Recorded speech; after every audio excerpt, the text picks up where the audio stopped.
you agree with that decision? And over in the COVID inquiry, Boris Johnson was in the hot seat there. Was you following all of that? I'm asking, what on earth did we learn? What difference will any of this make? And is the approach of the inquiry the right one? And let's cross-centre Israel and Hamas as well tonight, because a survey has shown how young people, so many of them now, see Hamas as freedom fighters as opposed to terrorists. And of course, on the other side of the fence, they've got criticism now being aimed at Israel about their handling of the situation. What do you make to all of that? And let me ask you a very important question. What is success? A fascinating poll shares the insights into what is making us happy and how many people actually are. Are you one of them?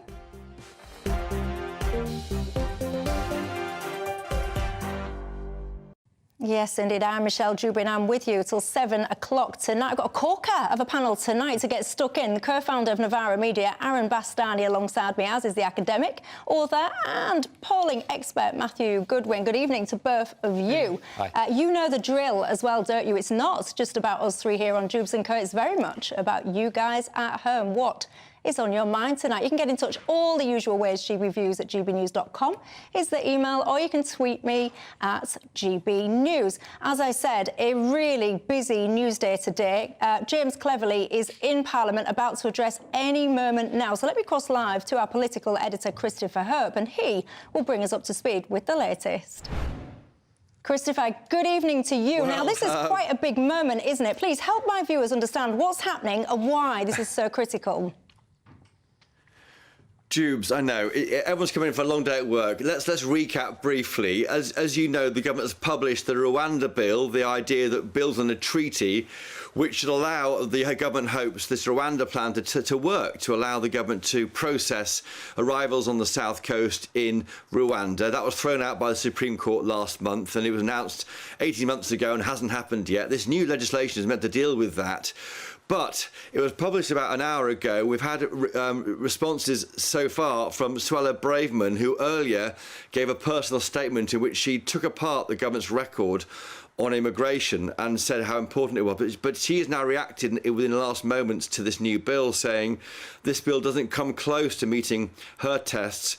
The PM has kept the ability for every single legal migrant to make individual human rights claims against their removal.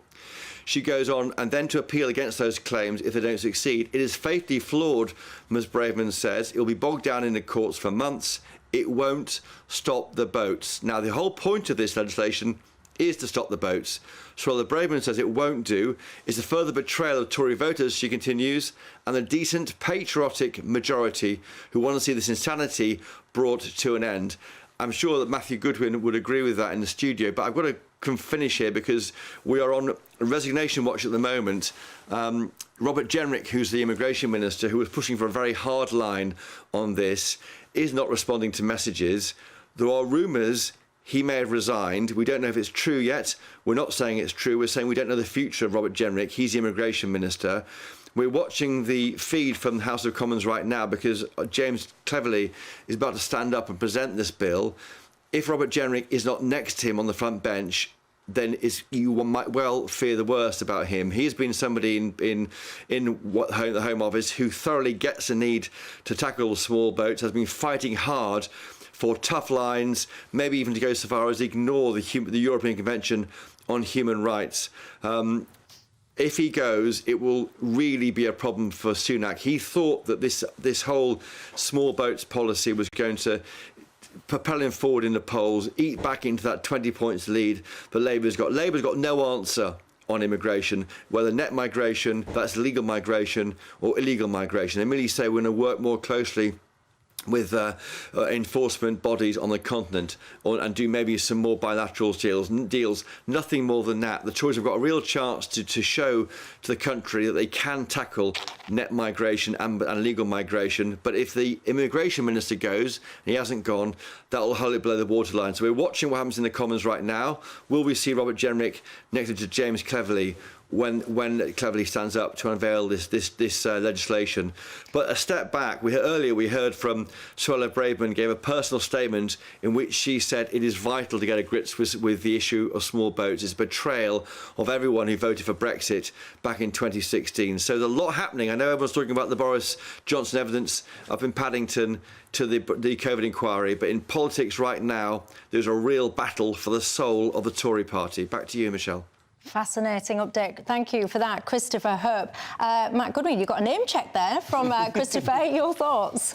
Yeah, I think what we're seeing, as Chris said, is a beginning of this protracted ideological civil war over what is conservatism. I mean, if the Conservatives lose the next election, there are going to be these factions lining up. And I was talking with Suella Braverman's team last night, and they were saying that, look, if you look at what Sunak's done on legal migration, it basically is going nowhere near to where 2019 Conservatives want the party to be. So if you take everything he's announced this week, you're only really going to cut net migration by around 300,000, right? So is the country really going to be happy with sustaining net migration at 300,000 to 400,000 every year? Suella Braverman's team is saying, no, this is nonsense. And the thing is, they're also saying, briefly, Dewbs, if he'd listened to Suella in November 22 and had done everything she suggested, he would now be seeing reductions in migration which he could take to the country ahead of the election, but he did too little, too late. Yeah, indeed, and I find this fascinating. I want to know your thoughts on this at home as well. What do you think's going to happen next? But also, you know, many of you voted Tories for the first time, didn't you? And I know you get in touch with me regularly. You tell me that you lent the Tories your vote based on, of course, things like Brexit. Many of you voted Brexit because you wanted to see that control over immigration. So literally, this is the exact opposite, isn't it? How are you feeling tonight? Tell me. But for now, Aaron, your thoughts. I think it's fascinating that Suella Braverman talks about illegal immigration or undocumented migration, but not legal migration in that speech she gave in the House of Commons. Bear in mind, over the last 2 years, 1.3 million people have entered the UK in terms of net immigration. So far this year, in terms of small boats, you might not want one person crossing the English Channel, but it's 27,000. That is an extraordinary magnitude of difference between 27,000 and 1.3 million. And I do think, with Braverman in particular, over her period as Home Secretary, there was this focus on small boats precisely because she couldn't get on top of the legal migration. Far harder to deal with that. And of course, as Matthew's just said, that is not what was being pitched after Brexit. After Brexit, we were told we'll have more Australians, more Canadians, more US nationals will be open to the world. Realistically, we've substituted large immigration from European countries for poorer countries from the global south. Number one right now is India. I think Nigeria is third or fourth.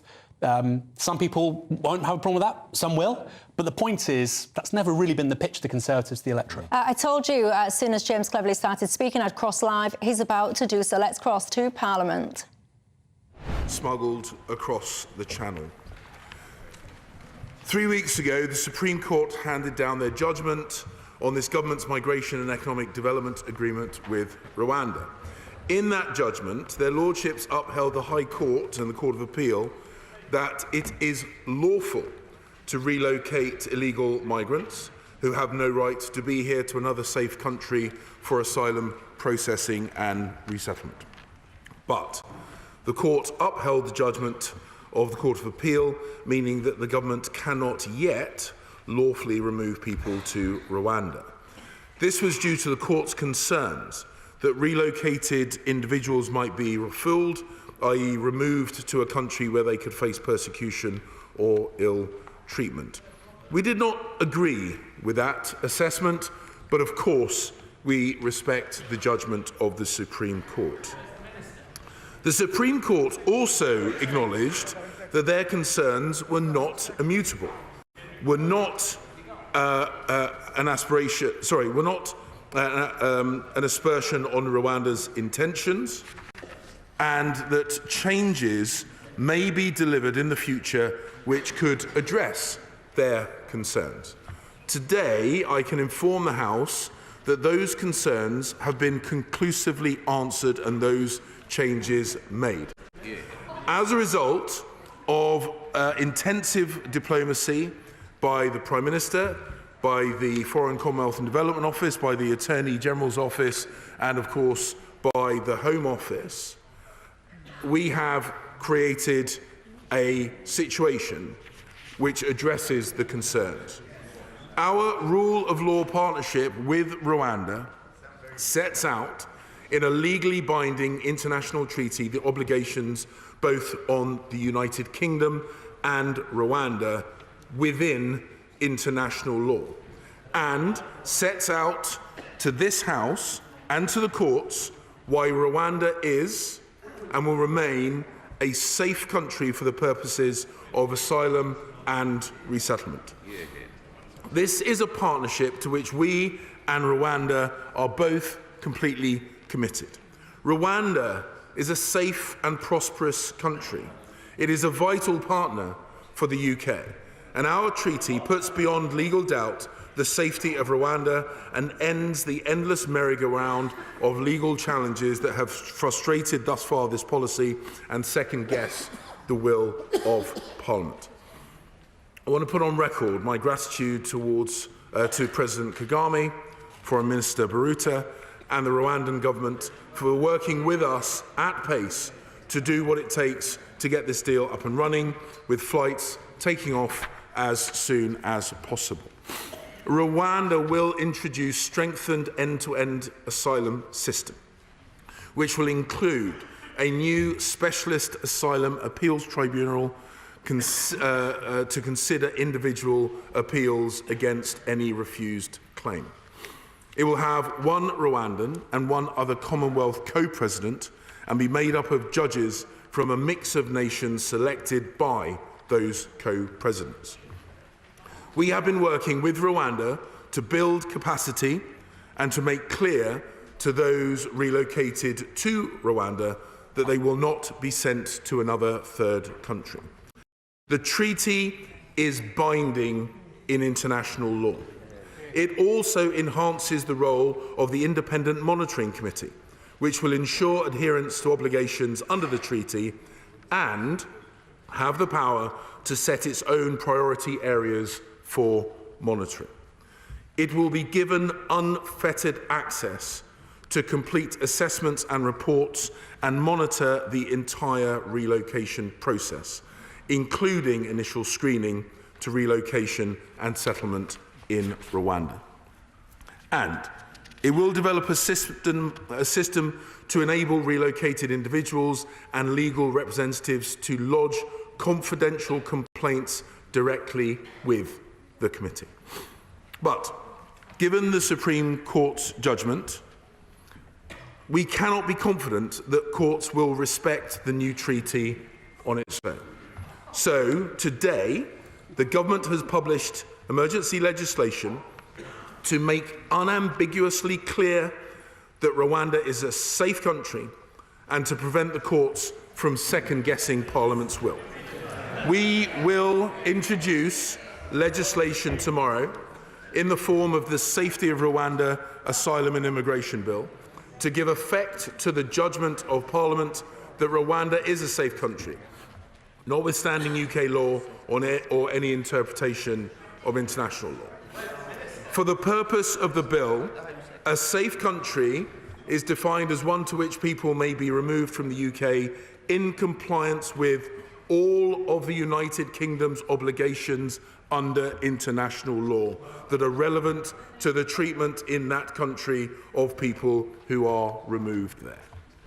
It means that someone removed to that country will not be removed or sent to another country in contravention of any international law, and anyone who is seeking asylum or who has had asylum determination will have their claim determined and be treated in accordance with that country's obligations under international law.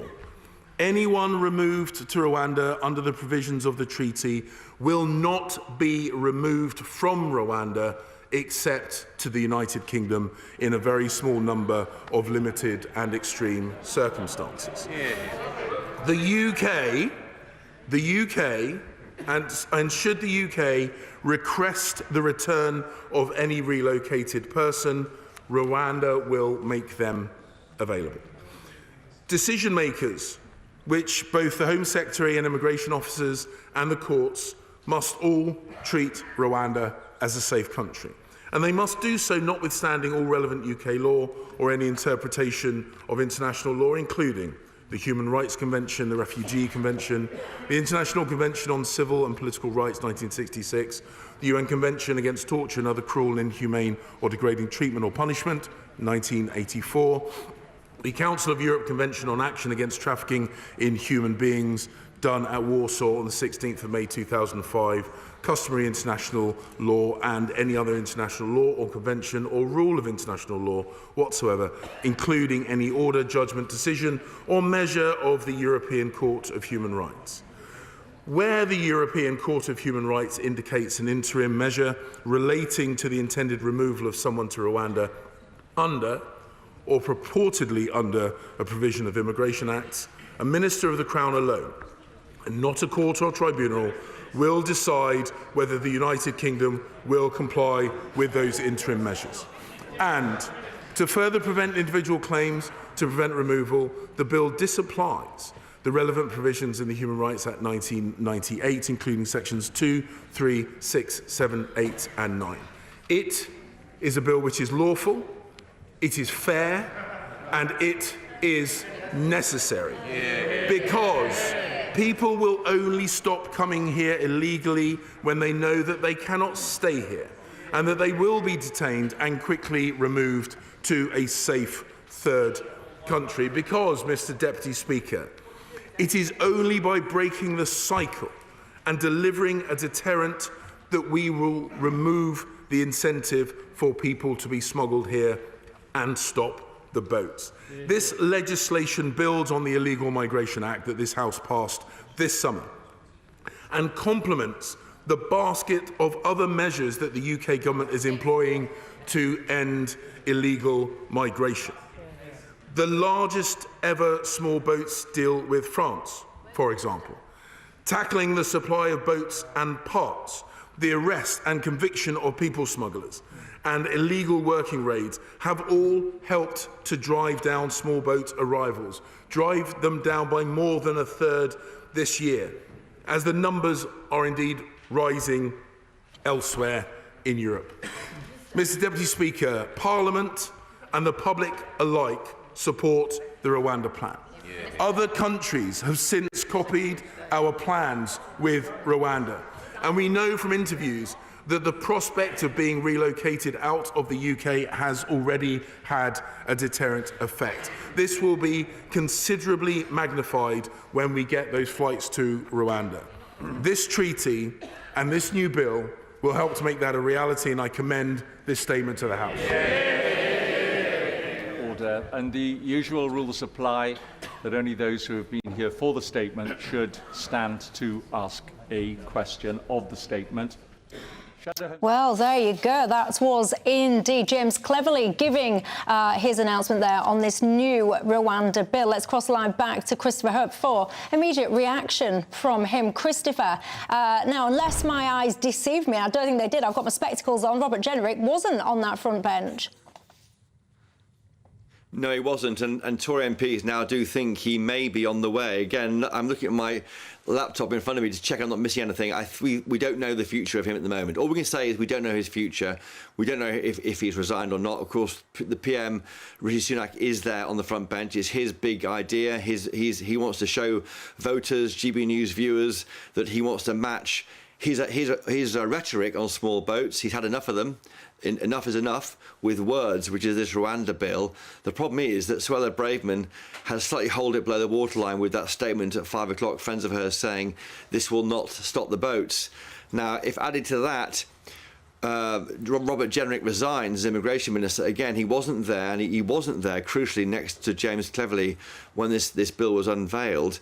That does speak volumes, I think, about maybe what he thinks about this legislation. He's not willing to be seen to be on the front bench presenting it, and he is the immigration minister. So we don't know what his future is tonight. Of course, we're trying to contact him for GBNews viewers. As soon as we hear anything, we'll be the first to tell you. But it doesn't look great. And stepping back from that, all those warm words you heard there from James Cleverly, if the immigration minister resigns when it's published, and we know that he was trying to get a hard bill to try and make sure this measure can take place and happen, that doesn't look great. Now, Number 10 is very bullish. They say this is the best chance you've got. Labour hasn't got an answer on immigration, illegal or illegal. And of course, they're right. There is not much Labour will say on this. They will say they'll reverse the Rwanda plan, and they'll say they're not sure what they'll do with lifting salaries, try and deal with the issue of lowly skilled migrants arriving legally, net migration legally. They're not sure, not saying anything. So there's a chance here for the Tories to show that to the rest of the country they do care about borders and immigration, and they're willing to do something about it. But as things stand, it's not looking great. But they will carry on with it. Even if Jenrick goes, he's gone, this is what they'll try and do. And number 10 is clear. These planes can take off in the spring with migrants on, newly arrived, for protesting in Rwanda. If that happens, it's a big boost for the Tories. But it's a big if tonight. Let me ask you this, it's a pure speculation, but let's just say if Jenrick has gone, do you think we'll be moving any closer to, I don't know, letters of no confidence in Sunak? Well, there is talk, Michelle, in Parliament that more letters are going in. I'm not sure what the point of letters of no confidence is in the PM, because no one is available to stand against him. There's no obvious candidate who can stand against him. If anything, I think that right-wing Tory MPs tell me, by putting in letters in to Graham Brady, if that threshold of around 50 letters is beaten, and then Graham Brady, the chairman of the 1922 committee, must then organise a vote of no confidence, it's almost to put a shot across the bows of the PM, to show him to reorientate towards where the party's grassroots are, the base. Don't forget, this Prime Minister wasn't elected by members of the party. He was really imposed by Tory MPs on the country. And there's an idea of legitimacy he's been struggling with since then. I'm thinking back to John Major in 1995 when he organised a vote of confidence in himself, if only to cement his authority on the backbenches.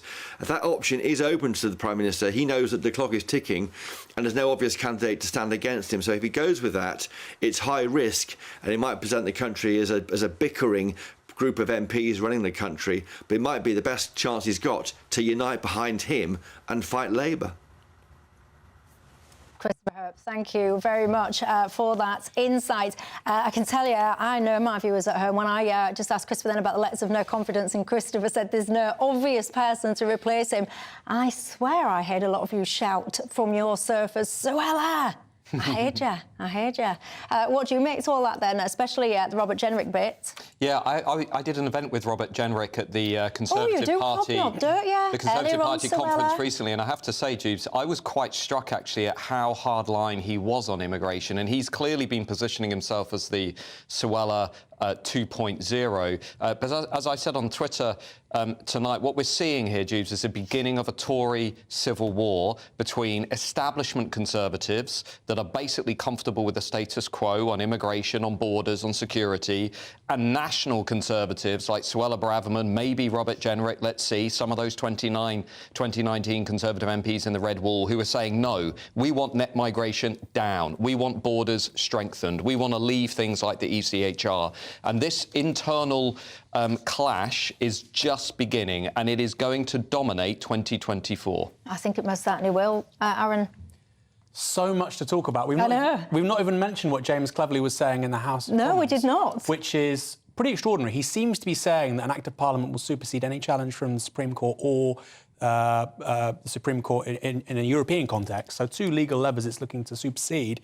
I don't think that's constitutional. I mean, that's the whole way it works out. What you would have to do, I imagine, is you'd probably have to abolish the Supreme Court and you'd have to withdraw from the ECHR. So let's see where that goes. Secondly, look, if the Tories are talking about another leader, they'll be looking at 4 leaders in a single parliament. And to be fair to them, it wasn't them talking about it was me. I was just flirting. No, but, you know, the letters... But that's been talked about, hasn't it, in the last week, let's say. And I think you're right to say most Tory voters from 2019 would prefer Suella Braverman. I have my own doubts about her. She's never really delivered very much. But anyway, they're entitled to have that opinion. But strangely, I'm beginning to think the sooner the better for the Tories with a general election. I didn't think that before. Yeah, I think so, because, look, if they don't deliver and this drags on for another 8-9 months, I don't think immigration is going to be a particularly useful policy for them in a general election. The sooner the better. Right now, as you were saying, at least there's a bit of blue water between them and Labour, and they can point to the courts. If they do what Cleverly's saying and they still fail to deliver next year, I think they're toast. This is the one card they've got. They've got to use it well. If they don't, they're looking at 97 style defeat.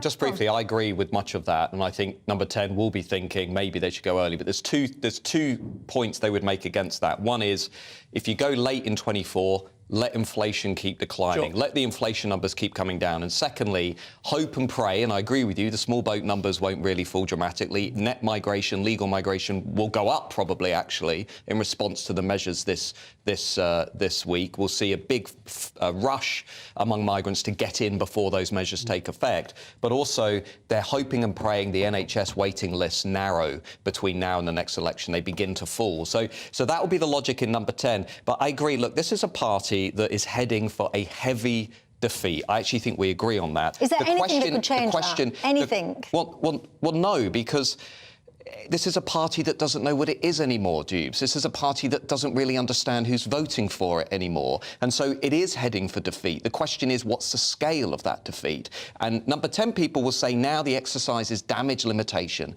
Just save 150, 175 seats. Others are saying the Tories actually now need to be completely replaced. And maybe that is what Suella and people like her are thinking over the longer term. A reconfiguration of the right in British politics. Maybe that is what the country needs. See, I find it interesting because they should have known what they stood for, which is conservatism. But the argument will be, and a lot of my viewers will be writing in to tell me this now, they will say they drifted away from that. They moved away from their right leanings. They moved away from their low taxes, their small state. They moved away from their pledges of immigration. And it's not that they don't know what they stand for, it's that they moved away from what they were supposedly standing for.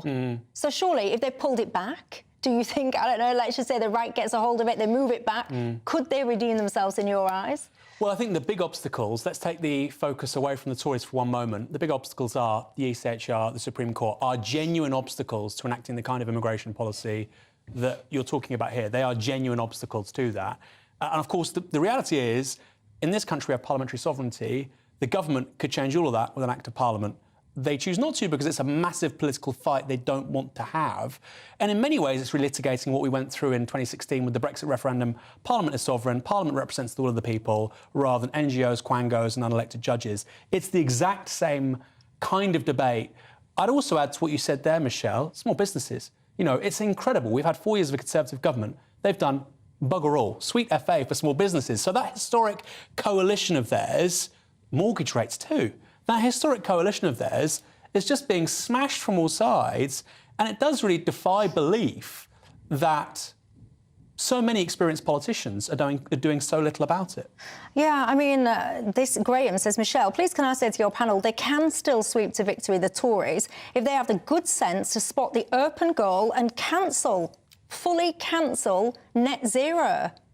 Do you agree with that, Terry? No, Graham, that was. The problem with the net zero issue for the Conservatives, which Rishi Sunak has been trying to move on, we saw the flurry of announcements about 6 weeks ago, you know, around things like, you know, ULEZ and delaying heat pumps and that kind of stuff, is, yeah, lots of voters like Graham really care about it. But out there in the country, the climate issue is number 6, number 7 in the list. If you want to know the 3 issues that really matter, that will shape the next election, it's the cost of living crisis, the economy, it's NHS, the state of the accident and emergency departments and GPs, and it's immigration. Those are the 3 big ones that will determine the next election. Where does net zero come? Because I know a lot of people are getting in touch with me. It is big for them. It's big for some people, but out there in the country, it's number 6, it's number 7. Look, this is why... Don't look at the next election through the prism of British politics. Forget about Boris Johnson, forget about Liz Truss. Look at the next election through the prism of inflation, the politics of inflation. Every election that's been held since inflation has peaked, incumbent governments have been smashed. Argentina, Brazil, Sweden, France, the Netherlands, Italy. Incumbents have basically been smashed. So already, Rishi Sunak's in a corner. Before he even does anything on migration, the NHS and so on, that's why it's so difficult for the Conservatives, because voters out there are saying, how am I going to get to the end of the month? How am I going to afford all of these price hikes? I'm going to suggest something, and all right, I've not thought it fully through in terms of legality, so don't come at me with that. I actually think there's only one way now that you can properly stop these small boats, and that is to deploy some form of turn-back, push-back operation to stop those boats reaching British waters in the first place. The problem with that, and I can hear you shouting at the screen, everybody, is that people then potentially, you can have a potential risk to life if people are going overboard, etc. But there's a potential risk to life anyway when you get on these boats in the first place. Do you think our government would ever consider anything like that, Aaron? The thing is, it can go very badly wrong, Michelle. If you have sort of several hundred people die, that doesn't just reflect poorly on the government, it reflects poorly on the country. I think you're right. It would take something like that, or leaving the ECHR, or scrapping the Supreme Court. They're going to have to go very, very big. They'll probably still fail anyway, but I think that's the sort of level you're talking at. You know, this whole thing of we will change national insurance contribution rates, so the average person on 30 grand a year will save £30 a month. Great. That same person's mortgage just went up £400 a month. True. So they really need to do something big, decisive, bold, on all the issues you just talked about, and probably more besides. But I don't think they've got the chops for it, because if you even have the audacity to start talking about turnbacks or pushbacks or things like that, immediately people will pop up and start talking about, oh, well, the human rights and the risk to life and this and that and the other. And it makes people then panic. So they wouldn't have the chops, I don't think, to see through a policy like that. But I can hear a lot of my viewers already saying that they would like to see an operation like that deployed. Well, of course, because the Conservative Party has always backed away from the fight. You know, it had that big tussle with business about whether it was going to force business to raise wages and invest in British workers, or was it going to allow business to keep importing cheap workers? And it gave up on that fight. It said to business, keep importing cheap workers. On the issue of the small boats, Rishi Sunak would not do this big, bold measure that Aaron's talking about, because instinctively that's not where he is. Look, the only thing the Conservatives understand is pressure from the right. So ultimately it's going to come down to parties like Reform, or maybe Nigel Farage or whoever, who is going to exert pressure on them and try and outline the big, bold measures that they're not willing to do themselves. And just while we're here, Labour, let's not forget, do not have a credible plan for dealing with the small boats, right? I'm not saying the Conservatives do, but all Keir Starmer has said so far is smash the gangs. Well, anybody who's worked on this issue, the National Crime Agency included, knows that on its own will not work. You need an active deterrent. That's a lesson from Australia. We need to have a third country processing centre to discourage people from risking their lives in the Channel. So maybe, some Conservatives are saying, well, let Labour win the next election. Let's see how this issue looks in 3 years, 4 years, 5 years, where you've got 100, 200,000 crossing. Well, I want to hear from you tonight. I know you'll have very strong opinions on this issue. One of my panellists, I think it was day before yesterday, Ben Habib, he was actually saying so much focus is on net migration. He was actually saying, if you actually look at the numbers coming into the country, he raised that very interesting point about actual cultural shifts that are going on, and that is often not discussed as well. You might be familiar, just on that immigration topic, with the fact that there was a ruling today. It was a small sliver of good news for the government in one regard, because it meant that it's the next step forward to allow, and get this everyone, about 2,000 migrants, as an example, to move into RAF Scampton. I can tell you now, that has really, really divided opinion. Many people saying, yes, this is great news, somewhere decent for them to live. Would you want to live with an RAF base with 2,000 people crossing the boats, crossing the Channel at the end of your road? Would you? You get in touch and tell me your thoughts on all of that. There is a lot to unpick. GBviews at gbnews.com. After the break, I want to get into, again, a very deep topic with you guys, one that I know many of you have strong opinions about. There has been some polling which shows that the youth of today, they sympathise more with Palestinians than Israelis. Let's unpick this, shall we? What do you make to it?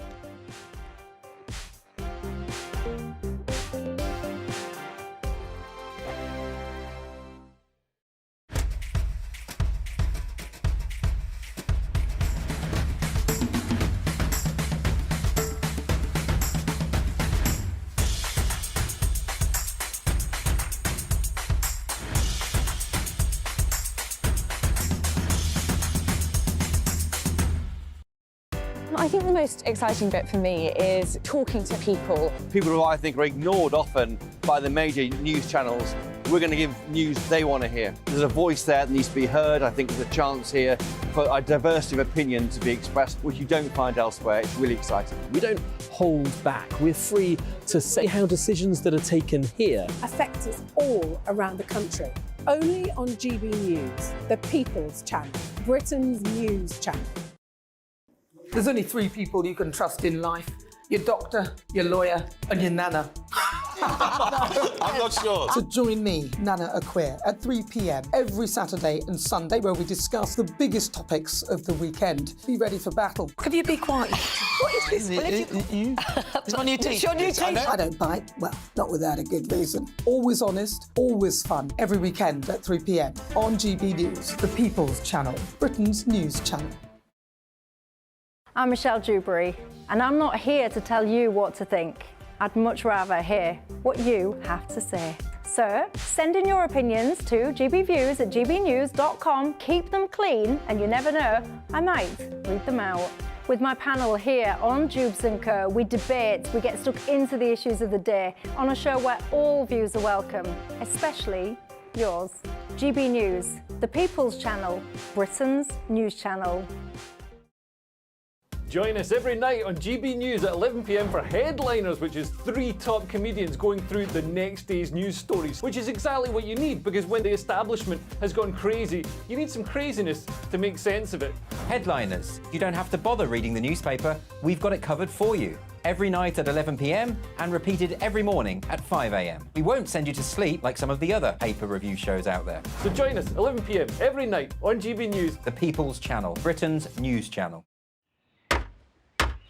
Who is it? We're here for the show. Welcome to the Dinosaur Hour with me, John Cleese. I was married to a therapist. And you survived? I thought we were getting Hugh Laurie. Second best. You interviewed Saddam Hussein. What's that like? I was terrified. I'm playing strip poker with you three. Oh! No, thank you. My CDs need to be put in alphabetical order. Are you going to be problematic again? The Dinosaur Hour. Sundays on GB News.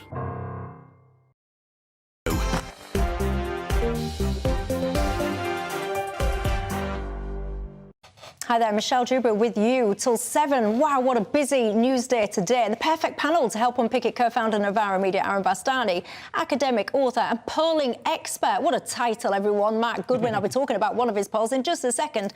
You guys in the break were just talking about whether or not, or who would potentially be the next Tory leader. I was suggesting Suella. You don't think it'd get past the PLP, basically? I think Suella would be PLP, a very, very party, you know interesting leader. I think, as I've written extensively, she's closer to public opinion than most Conservative MPs. I would worry about the parliamentary party conspiring to block her in getting that top spot. My personal hunch is they'll probably do something rather stupid and go for a kind of, liberal, centrist kind of figure and conclude that their defeat is because of people like Suella, which would be the wrong conclusion for the Conservative Party to draw.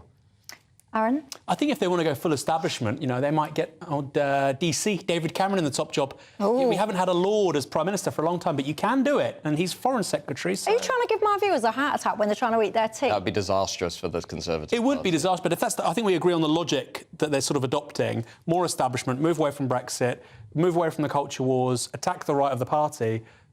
The best person for the job would probably be Cameron. But that logic is a comfort blanket. What's going on is the Conservatives haven't understood that they need to reinvent themselves to be a completely different kind of party to reconnect with the country because, as I think we agree, they're not capable of doing that. These are establishment Tories. These are not national Conservatives. And the time right now is for national Conservatives who understand the importance of security, cutting migration, strengthening the borders, all that kind of stuff. I mentioned just before I went to the break that decision about RAF Scampton. So the fact that actually we're a step closer now to those potential 2,000 migrants being moved into that former RAF base. And one of the things I was also mentioning pre the break is the kind of shift that people get concerned about when you have so much migration into a country, whether that's people that are getting on these dinghies, whether that's just normal, legal, regular migration, whatever you want to call it, the cultural shifts that are occurring.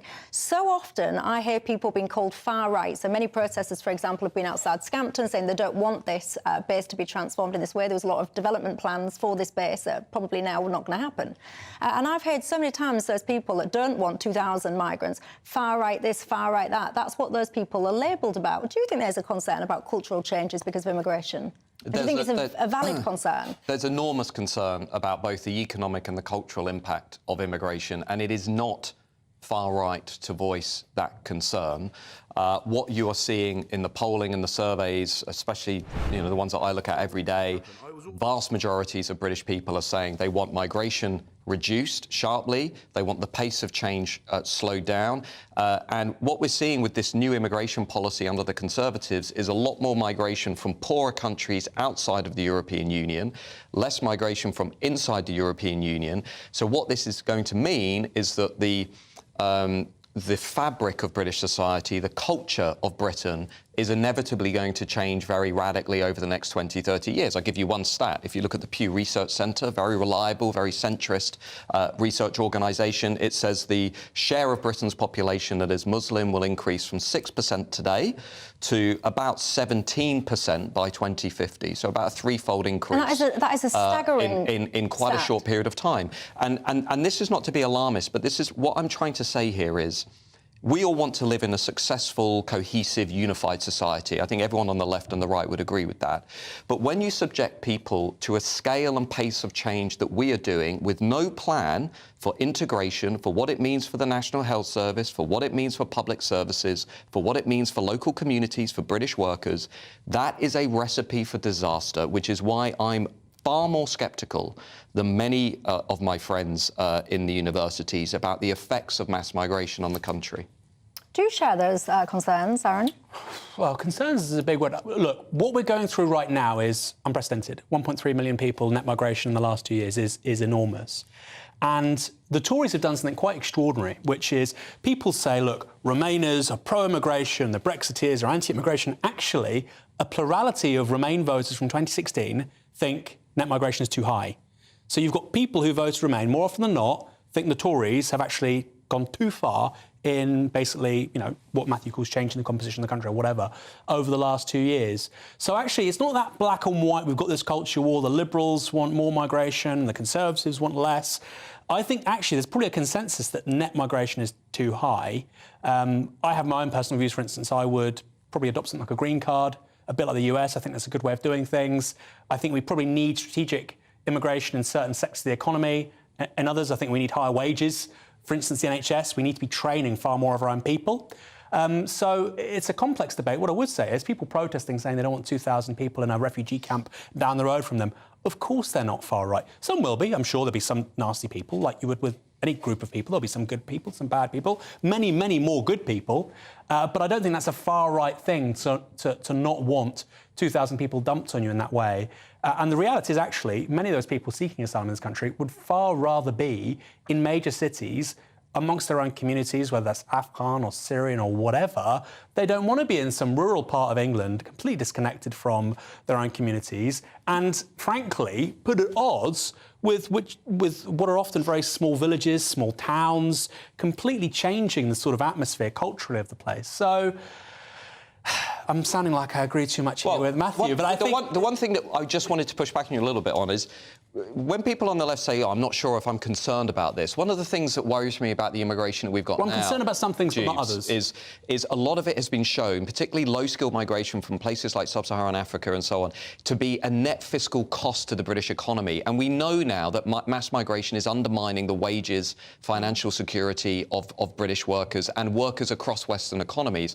So why can't we just be open about this and say also for housing, you know, more than 50% of social housing in London is now occupied by people who are not British. Why can't we be open about this and say... Not born in Britain, this is not acceptable for any modern society to be relegating its own citizens in this way from having access to basic services. When I say, it's not acceptable to be in this situation. I'll clarify. So, for instance, I think last year on the nursing register, 50% of people joining the nursing register were non-UK nationals. They're coming from overseas. Like Nigeria and Ghana. Precisely. Like and we need to change that very quickly. But the point is, if you said next year, no nurses can come from overseas, the NHS would collapse. So I think it needs to be done in a thoughtful, intelligent way. In terms of housing, in terms of public service, in terms of wages, big picture, I broadly agree, but I think this needs to be done in a smart way, not in a way which is sort of maximising political theatre for this or that political party. Just remind me again of that stat that you just told us about the Islamic... how did you just word it? Well, we're going to see that... I mean, the share of Britain's population will increase more than threefold. The share of Britain's population that is Muslim will increase from about 6% to an estimated 17% by about 2050, according to Pew. That's not just us, by the way. If you look at Sweden, France, Germany, we're all going to see considerable increases. And that, by the way, is based on forecasts from 2019-2020 before we've been having these record net migration levels. So what we're going to see are changes that will be profound. We're already accepting a city about the size of Coventry every year in net migration. And look, I just want us to be real about this debate because, you know, Aaron, to give you one example, housing, right? You'd agree with me, I think, on this. We built 180,000 homes last year. We need to build 600,000 just to keep up with the demand. Well, I'll tell you what we do need to do. I need to listen to the people that have been talking to me in my ear for the last few minutes, asking me to go to a break. But this, you say it's a very real conversation. It's also a very important conversation, a crucial conversation that so many people are too afraid to have. We're not afraid to have it. We'll continue it. I'll see you in 2.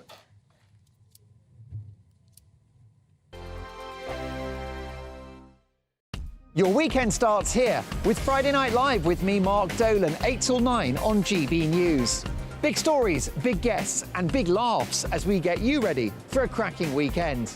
That's Friday Night Live with Mark Dolan. Fridays 8 till 9 on GB News. Bring your own drinks. The admission's free. Wake up to the headlines with Headliners every morning at 5 a.m. We treat you to the day's biggest stories before anyone else, 7 days a week. You can catch up on everything you need to know before you've even had your kippers. Headliners every morning at 5 a.m. only on GB News, the People's Channel, Britain's news channel. In the GB Newsroom, we bring you the news as it happens. With our team of dedicated journalists across the UK, we're ready to give you accurate reporting every day. When the news breaks, we'll be there with bulletins on GB News, the People's Channel, Britain's news channel. Big news, big debates, big opinion. Patrick Christie's Tonight is the week's biggest show. Every weekday, 9 to 11 p.m, we've got the inside track on the day's top stories. There'll be sharp takes you won't get anywhere else. We will set the news agenda, not just follow it, and I want to bring you along for the ride. Whatever it is, we'll have our finger on the pulse. It's news, but it's this close to entertainment. Patrick Christie's Tonight, 9 to 11 p.m, only on GB News, the People's Channel, Britain's news channel. Good afternoon, Britain. Good afternoon, Britain. Join us, Tom and Emily, To find out what's happening in the heart of Westminster. and why it matters to you. Weekdays from midday, we bring you the most compelling stories from across the United Kingdom. And from your doorstep to our inbox. That's right, we want to hear from you. GB News, Britain's news channel. GB News, unlike other broadcasters, isn't obsessed with the London-Westminster bubble. We think there's a nation beyond the M25, and that's why we talk about the issues that matter across the land. Join me on State of the Nation, 8 to 9 o'clock, Monday to Thursday, on GB News. Daisy's listening, and you should too. I'm Andrew Doyle. Join me at 7 o'clock every Sunday night for Free Speech Nation, the show where I tackle the week's biggest stories in politics and current affairs with the help of my 2 comedian panellists and a variety of special guests. Free Speech Nation, Sunday nights from 7 on GB News, the People's Channel, Britain's news channel. Tired of the usual focus-tested, pre-prepared Westminster runaround? Well, so am I. So you want higher taxes? Is your department to blame for this? Are you rethinking this policy? Every Sunday at 9:30, I'll be sitting down with those in power to get the truth about the issues affecting you. Let's be honest, we've known about the cost pressures of this project for years, not months. That's the Camilla Tominey Show, a politics show with personality. On GB News, the People's Channel, Britain's news channel.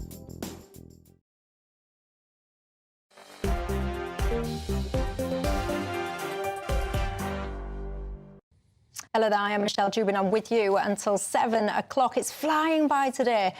These guys, Matt Goodwin, Aaron Bastani, remain alongside me, having fascinating conversations during the break. I keep asking them, stop, wait until we come back. Marilyn says, I've learned my vote to Boris, and then now I'm taking it back and I'm giving it to Reform, because all Labour have done is stop us clamping down on lowering illegal migration at every single opportunity.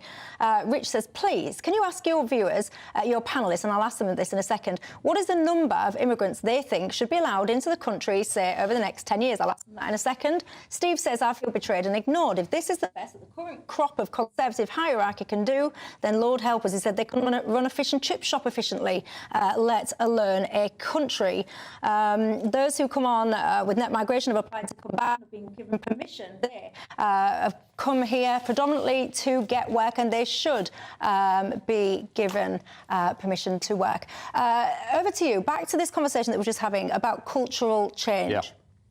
Well, here's what I think we should do. We should get rid of all of these massive net migration figures. We should announced that we're going to have a net migration cap at 50,000 to 100,000 a year, and we're going to have a 5-year break on all further forms of migration so we can absorb the mass migration of the last 20 years. That would be a reasonable policy proposal that allows us to still have NHS workers, to still have nurses, to still have some high-skill migration, which is what the Conservatives promised us.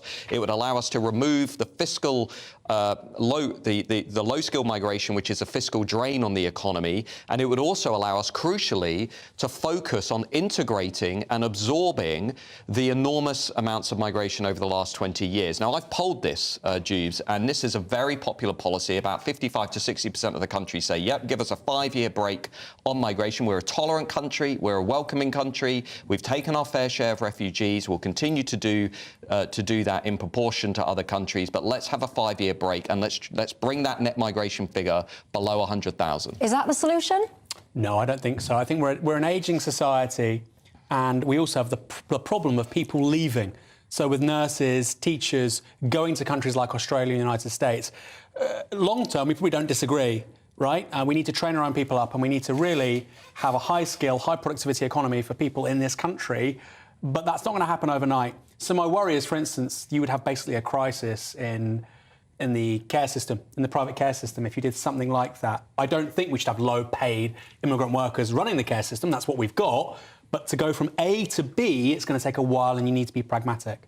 I do think it's fascinating, by the way, all the time people talk about the care sector and the amount of workers needed there. No one ever brings up the fact that I think it was about 40,000 care workers got given the boot because they decided to have body autonomy over what they injected into their own bodies. I still think that was an absolute disgrace. Anyway, what do you think to what Aaron's just said?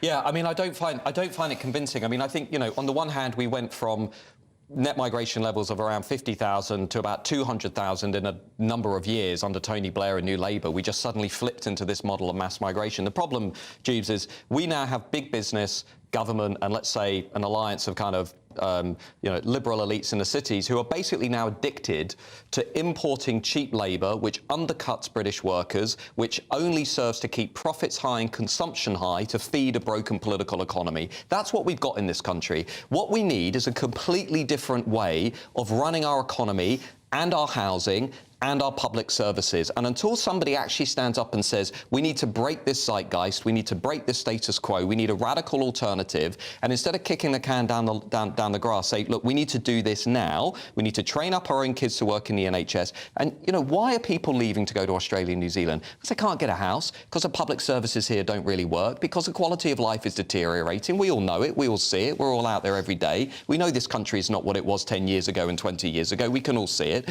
And the reason is we don't have leaders who are willing to radically shake up the status quo because they get scared every time they have to confront business and every time they have to confront the commentariat because everybody screams at them that they're racist or they're xenophobic or whatever else. We just seem to be locked in this never-ending saga, which is just giving us low growth, high debt, mass migration and social division. Anything you want to come back on that? Briefly, look at the time. It flies, doesn't it, Aaron? Well, it's interesting that I know Matthew's a big critic of the Tories, but we're not the same country we were 10, 20 years ago. Well, the Tories have been governing the country for the last 13 years. Agree. In 2011, David Cameron, I think, and his government withdrew the nursing bursary, for instance. An appalling act of self-sabotage and national self-destruction. And on infrastructure, on training people, on housing, on issue after issue after issue, the status quo isn't functioning, and at the forefront of that failure have been the Conservatives since 2010.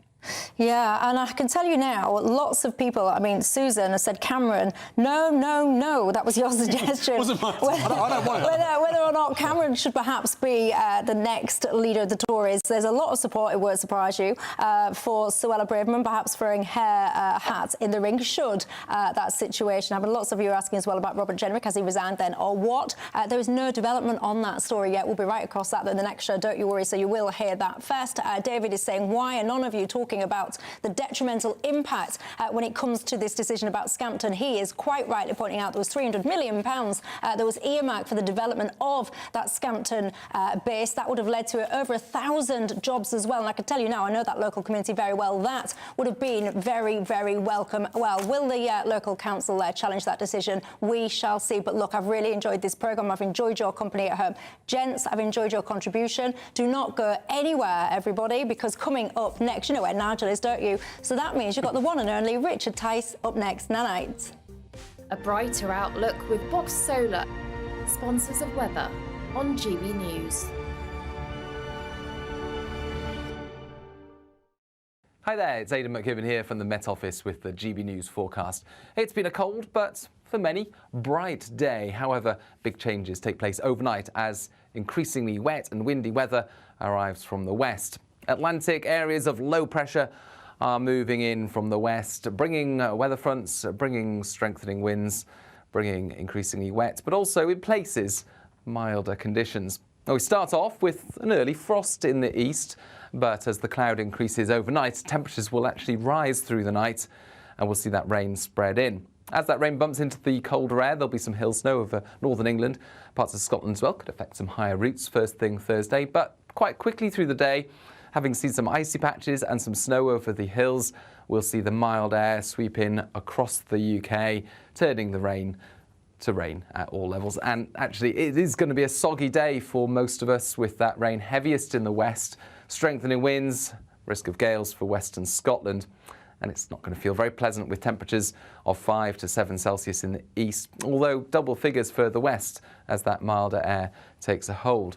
Friday's a similar day with low pressure close by, spiralling bands of rain or showers circulating around it. The wettest weather once again in the west, but those showers spreading to most parts through the afternoon. Gusty winds, but feeling a bit milder in places as well.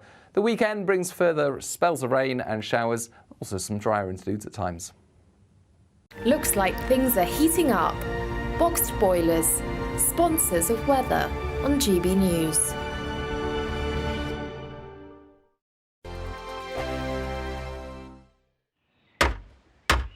Who is it? We're here for the show. Welcome to the Dinosaur Hour with me, John Cleese.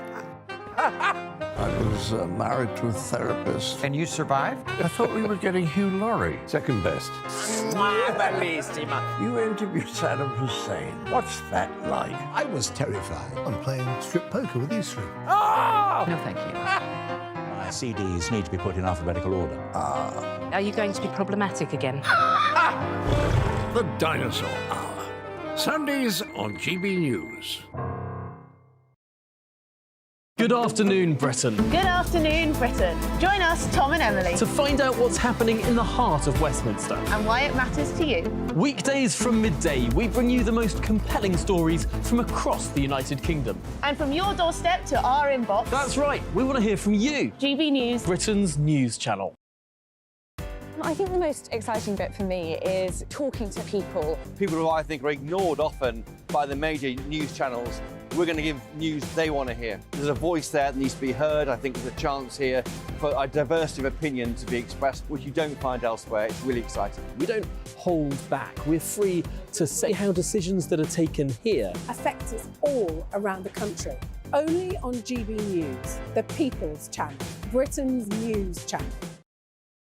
Join us every night on GB News at 11 p.m. for Headliners, which is 3 top comedians going through the next day's news stories, which is exactly what you need, because when they establish